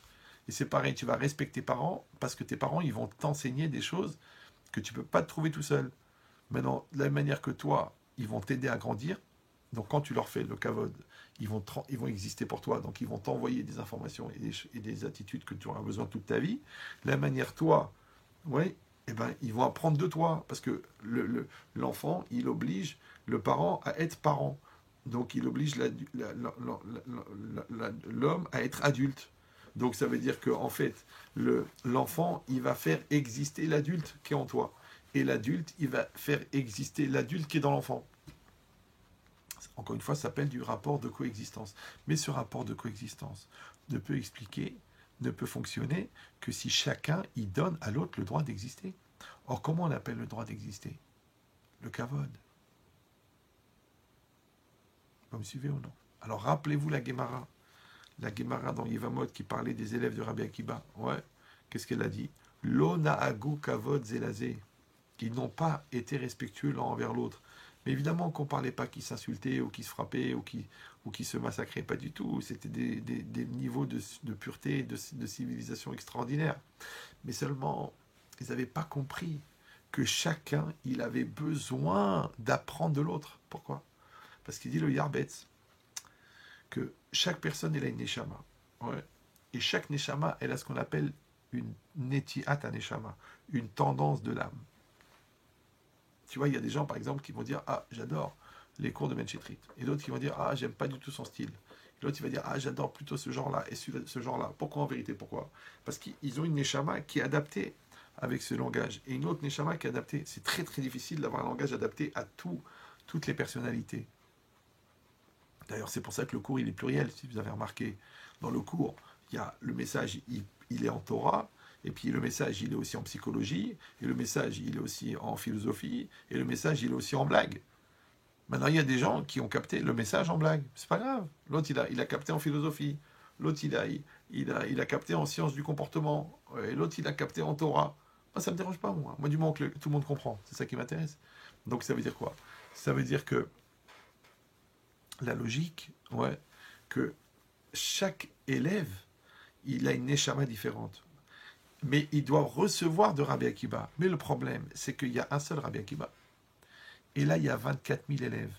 Donc, s'il y a 24 000 élèves, ça veut dire qu'il y a 24 000 perceptions différentes de Rabbi Akiba. Donc, ça veut dire quoi? Ça veut dire que chaque élève, il va recevoir 1/24 millième de Rabbi Akiba. Donc, pour produire un deuxième Rabbi Akiba, il faut que chaque élève y reçoive les 23 999 perceptions de ses camarades. Donc, tout le monde doit apprendre de tout le monde. Tout le monde doit apprendre de tout le monde. En vérité, c'est pas 24 000. On a dit c'est 2. Ah oui, on avait dit, mais pourquoi est-ce que c'est marqué 12 000 pairs? Parce qu'en vérité, chacun, il était en Chavruta. Chacun, il étudiait avec son binôme. Donc, en vérité, il y avait 12 000. Ouais, 12 000 couples, 12 000 pères qui devaient apprendre de Rabbi Akiba. Et chacun, il avait une perception différente de l'enseignement de Rabbi Akiba. Comme dans un Rav, il y a des gens qui attrapent le côté Halacha, la loi, il y en a qui attrapent le côté Gemara, le Talmud, il y en a qui attrapent le côté pensée juive, l'autre qui attrape le côté Yirat Shamayim, l'autre le côté sympathique. Chacun, il va attraper quelque chose du Rav. Maintenant, si toi, tu veux recevoir tout le Rav, étant donné que tu es limité dans ta perception selon la tendance de ton âme, donc il faut que tu ailles chercher chez l'autre élève, qu'est-ce qu'il a reçu du Rav. Vous me suivez ou non?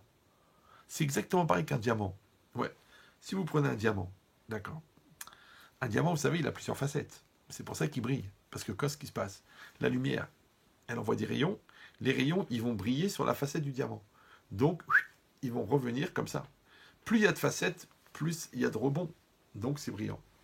Maintenant, si le diamant, il a une seule facette, ça s'appelle une vitre. D'accord?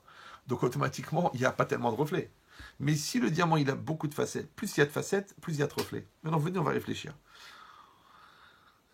Le diamant, il est comme ça. D'accord? Donc là, il y a une facette.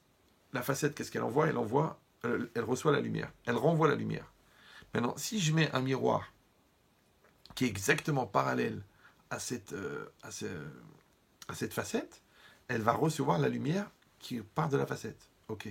Si j'ai 70 facettes autour du diamant, je vais mettre 70 miroirs. J'allume la lumière, ça fait une explosion de lumière, parce qu'il y a un rayon lumineux qui se développe entre chaque facette et chaque miroir. Imagine, j'ai 12 000 miroirs. D'accord? Donc les 12 000 miroirs, ils vont développer une lumière extraordinaire. Mais je veux aussi qu'il y ait une interaction, pas seulement entre le miroir et une facette, je veux que le miroir, il prenne les 70 facettes. Donc pour ça, il fallait que chaque élève, il prenne les enseignements qui avaient été perçus par tous les élèves. Donc on aurait pu fabriquer 24 000 Rabbi Akiba. Mais pour ça, il aurait fallu qu'il y ait un échange entre tous les élèves. Mais pour qu'il y ait un échange entre les élèves, il aurait fallu que les élèves y comprennent qu'ils avaient besoin de l'autre, qu'ils avaient besoin de l'enseignement de l'autre.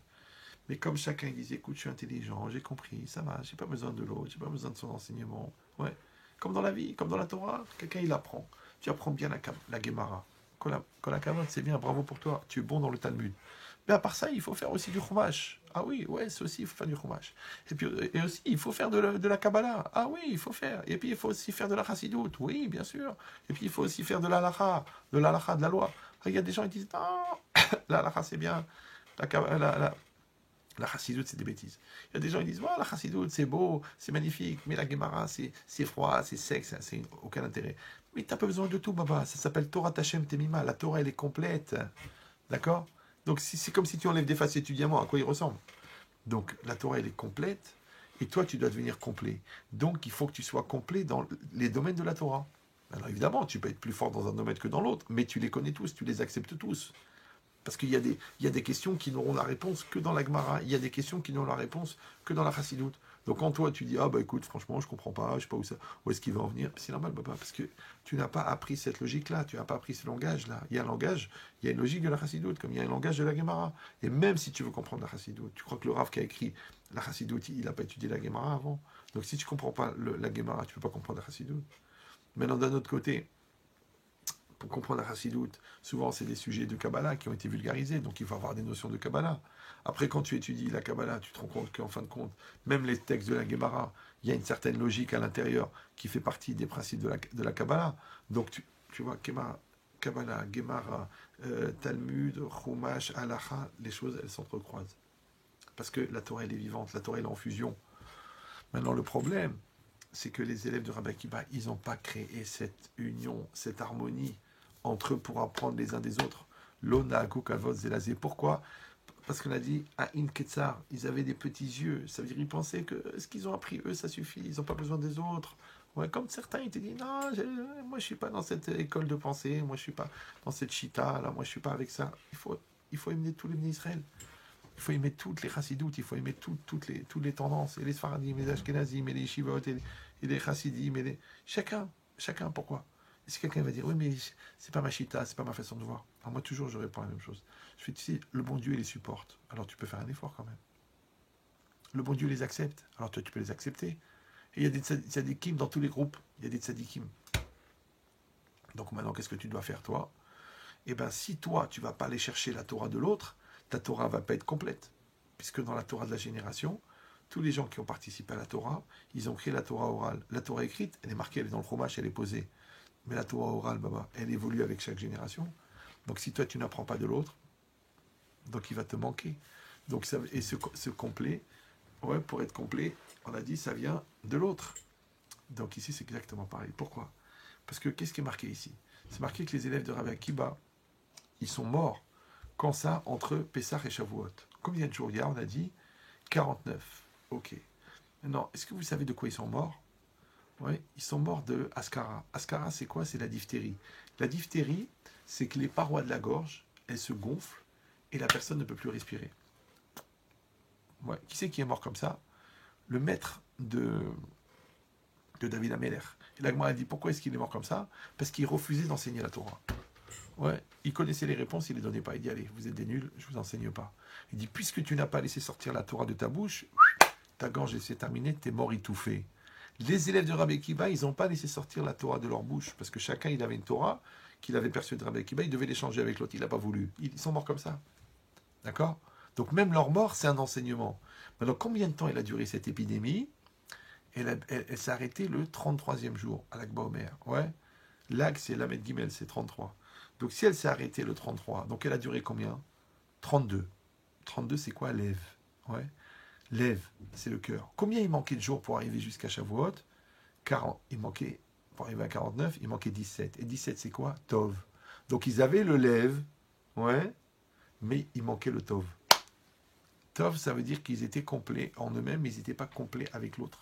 Donc ils n'ont pas voulu se compléter avec l'autre, ils n'ont pas voulu se finaliser avec l'autre, ils n'ont pas voulu se développer avec l'autre. Ça veut dire que la Torah de l'autre ne les intéressait pas.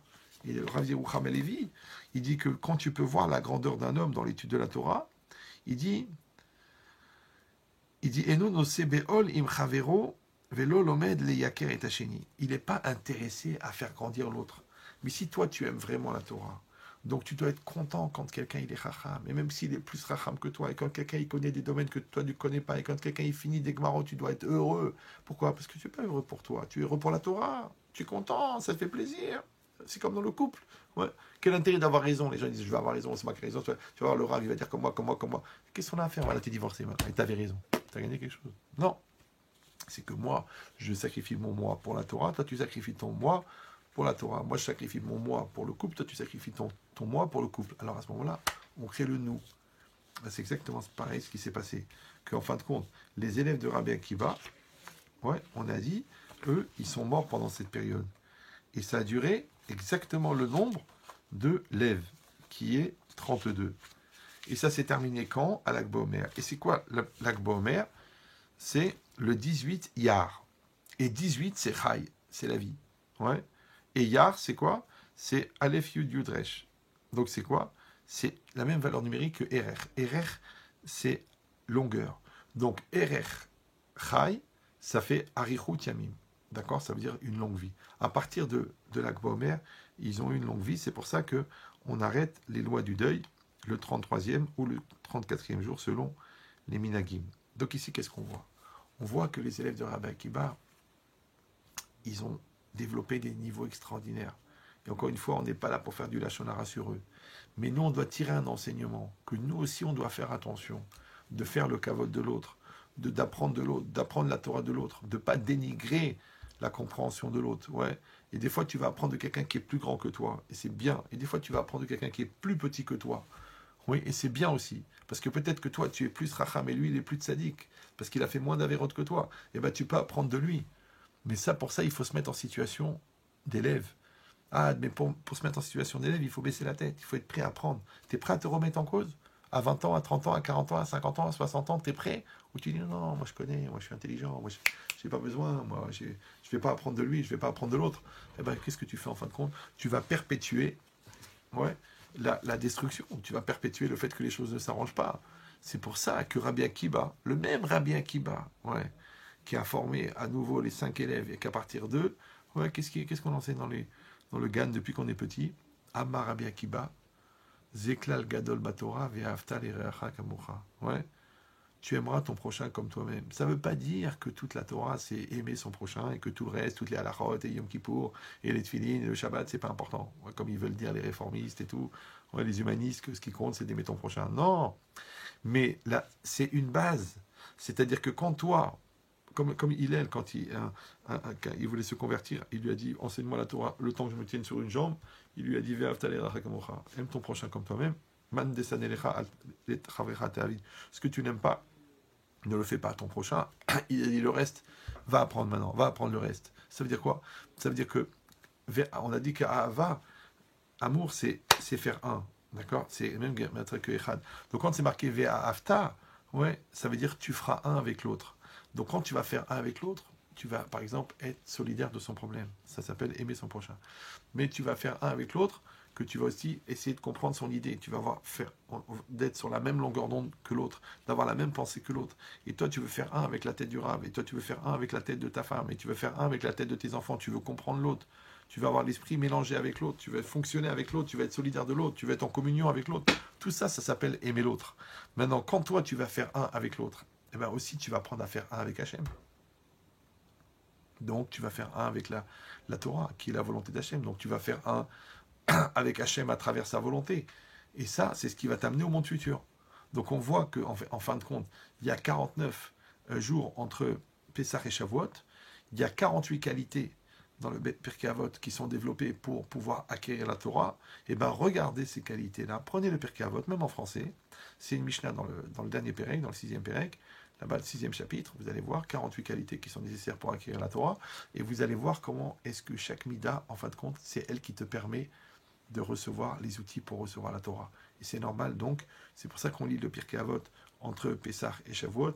Et c'est normal aussi qu'il y a cette période de deuil qui arrivait justement, puisque c'est la période de recevoir la Torah, d'accord, c'est la préparation pour recevoir la Torah, et que eux, l'erreur qu'ils ont faite, eh ben, c'était une erreur dans la transmission de la Torah, donc dans la réception de la Torah. C'est pour ça qu'ils sont morts dans cette période-là. Donc ça explique aussi pourquoi ça s'est passé à ce moment-là. Voilà. Chazak Baruch. Donc, je rappelle que ce cours, il a été sponsorisé, que s'il y a des gens parmi vous qui veulent aussi prendre en charge un cours, il leur suffit de m'envoyer un mail directement à mon adresse mail ravyirchia, R-A-V-Y-E-H-I-A, ravyirchia, @hotmail.com. Donc le cours, il a été subventionné par la famille Lechamp et c'est l'Eilou Nishmat pour l'élévation de l'âme de Gad Ben Melina Goumara et aussi Bezrat Hashem pour le mariage de Jérémy Rachamim Lechamp et de Anaïs Mazal Guidi. Bon, qu'Hachem il leur donne la possibilité de construire un couple dans la Torah, dans l'amour, dans la communication, dans la communion, par le route de Rabbi Meir Balanès.